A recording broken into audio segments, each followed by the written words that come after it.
Oh, it's that big orange glow. It's all night and all day. You saw the black smoke. It's been puffing. Some days it's much worse than you see it right now.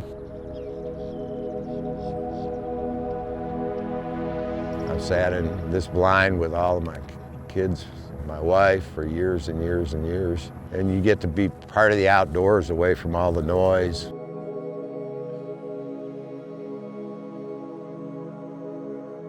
And instead of all this estuary and all this water, emerging marshland, it's going to be concrete.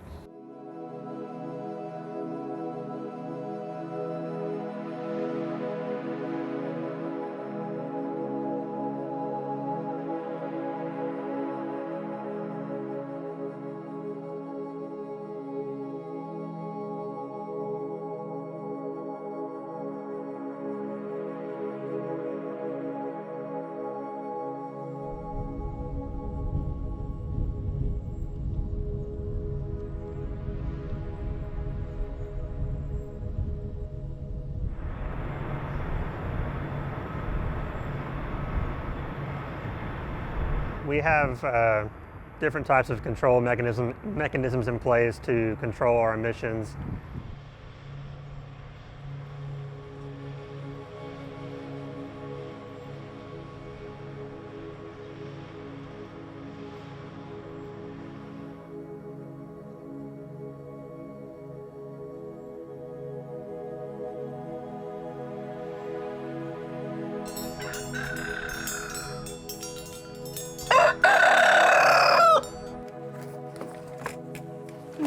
The war in Ukraine is going to be over before we ever get another LNG terminal online.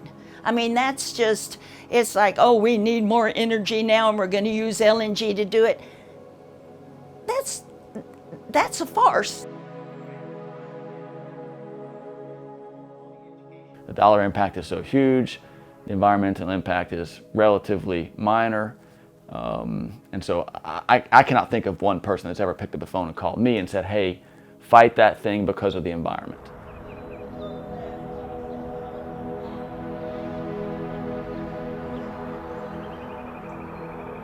As you can see, none of these houses are livable anymore. That church, there's beacons in this community where, you know, it's wiped away. We have to make sure that we're not forgetting our own citizens, our own people here in the U.S. who are already suffering in order to save somebody else.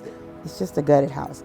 But until I could get all this here moved out of here, we're just stuck. We're watching you all just flourishing in your gas industry while we're suffering in your filth and the climate. The global demand for LNG is going to be there whether we serve it or not. And that's probably the most important thing that people can understand about those of us on the Gulf Coast.